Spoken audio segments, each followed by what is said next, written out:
part. Definitely five.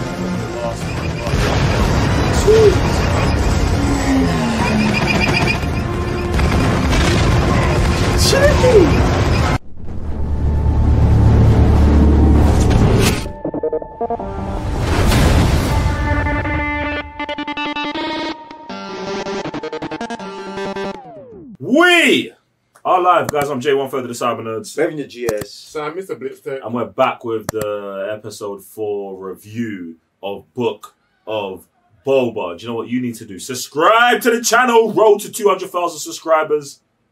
Hit the thumbs up and press the notification bell so you get notified every time we drop a banger. Anyway, you man, what was you thinking of today's episode? Calm episode with bunch of gems that I've been saying in it like that. I just love all these little things that gets dropped on these episodes. Nothing like mind blowing, but if you really enjoy the Star Wars lore and the things that we've been following over the decades, like it really does something in it.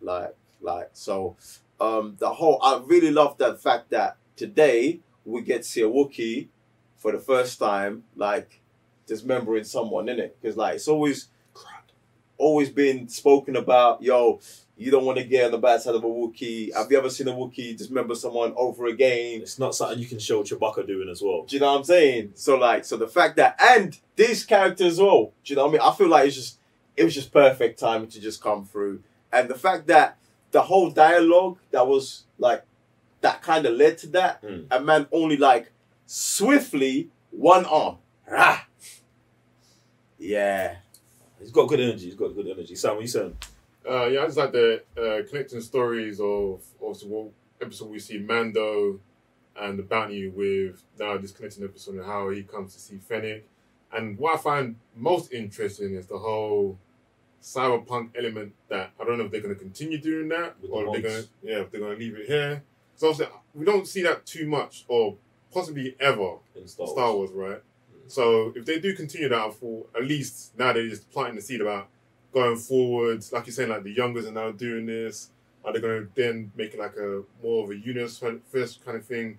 And just getting revived. I thought that was pretty sick. Seeing that as well. I thought it was super interesting as well. I thought the episode had a really, I had to explain, had a different tone to it. Like it had the general Boba Fett, Book of Boba, Mando tone that we've been used to from the show. But I think the times where it dived into the mods, with bringing Fennec back and then with the chase around the rat catcher around the kitchen, I felt like these were like tones from somewhere else that they're trying to infuse in here to maybe potentially do what you're talking about, lead us to somewhere else, which I'm with partly. Like I want to get more into this modding thing and to see what like the younger generation in Star Wars are doing, because I think that's interesting, but I do think it's kind of out of place that they're here on Tatooine. I feel like this is something that would go on more so in Coruscant, in the underlayers, like where we've seen Ahsoka go in the Bad Batch and that kind of stuff where Alpha was. I feel like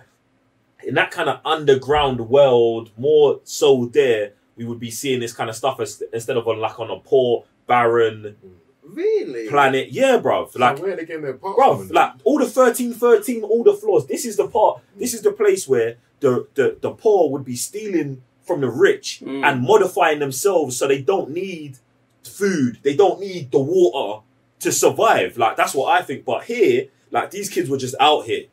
You get me? So I just felt with the whole mod part, I felt like perfect. Because if I go back to episode 1 and see little Annie, like when he was working with parts and stuff like that kind of influence over the years, and now we're here with the new gen, like I can see how it kind of went from there, especially when they used to have like all the races and stuff like that, and you get to see that. Like go back to the first episode 1, like you get to see like all the tech stuff way back then, innit? I hear that. And obviously, like, mod has been a thing in Star Wars for very long. It's never been polished like this. And obviously, it's a new gen, new kids. Do you know what I'm saying? So, to me, it felt, like, appropriate. So, basically, 100% get what you're saying in terms of, like, the start of, like, the technology. But, like, what like I'm talking about like the planet as like Mm. it's some like it's just it's a Yeah. desert, bro. Like this mm. is not where the kids would hang out. Period. That's all I'm saying. Especially Like the way they dress. and stuff like that exactly, as well. bro. They don't look So- like they're from Tatooine, bro. They don't look like they've grown up. Like, do you know what I'm saying? Like, I wouldn't expect this to be happening here. I'd expect this to be on somewhere like Coruscant, where Vader was heavily prevalent, where characters with heavy mods have been and they've seen and they've been like, oh, did you see Vader upgraded his arm? These men are trying to do like that's like on a tech-based place.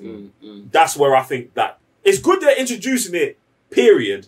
But I feel like it'd be more in those kind of... Even when Boba Fett walks into the spot and they're like, you're a bit old to be here. Yeah, see, that kind of line as well. Them calling Boba Fett out for being there, I think, is just me calling them out for actually being on the planet. So I don't think they should be here, bro. I think they should definitely be somewhere else. Maybe this is an opportunity for them to now kind of go back to Tatooine and do something with that planet.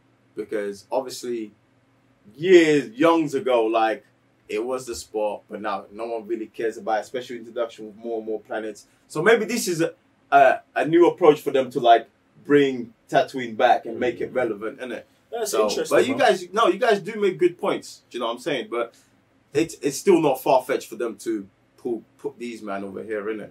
Interesting as well is like I still love the Arrow type of thing that they're doing with it, where they're showing the past and the present, and I like it even more what they're doing here, where it's like the majority of this episode was in the past. And then, like, the footnote was what's going to go on in the future. I really like that, like, them flipping back and forward between, like, this episode, we're going to show you more of present day and that, because I feel like it's building a bigger cohesive story when this is finished, watching Mando and having this in the episodes in between. Like, they're going to be able to line all of this up and get a chronological storyline. And I think that going back and forward is really going to help that story when it's all said and done. And I know they thought about that in like the production of this, so I thought it was super legit. Get me? I also just like the way Boba Fett. It just seems like he's been like, obviously heavily influenced by the Raiders, just taking him in.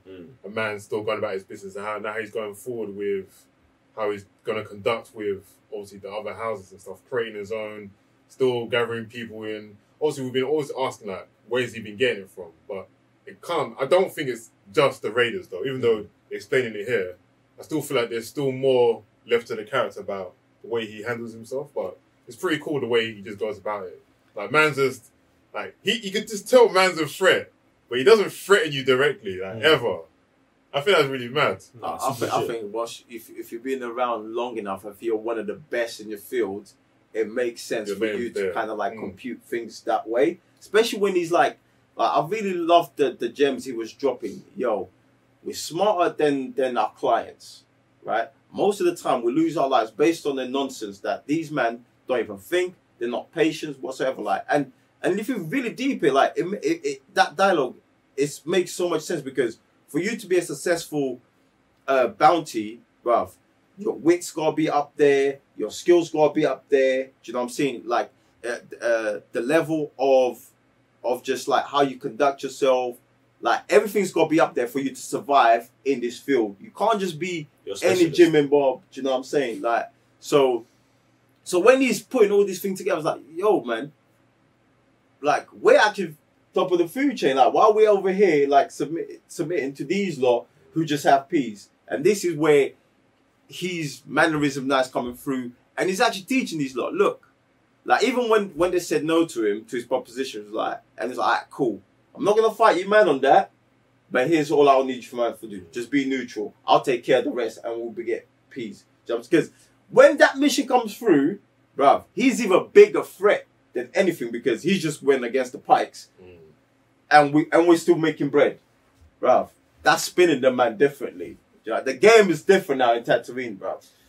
The game is very different, but you know what? The game's the same. Where the subscribe button's at, because we're on the road to 200,000 subscribers. Hit that thing, hit the notification bell, and hit the thumbs up if you've enjoyed this video. Other than that, look, we're going to be back next week with another review of the Book of Boba. If you're enjoying the reviews, you're probably going to enjoy going over to patreon.com/thecybernerds and watching the full episode. Watch along, don't play yourself. Go over there. Other than that, I'm Jay, one for the Cybernerds. Revenue GS. So, Mr. Blitztech. We'll see you next time. Peace.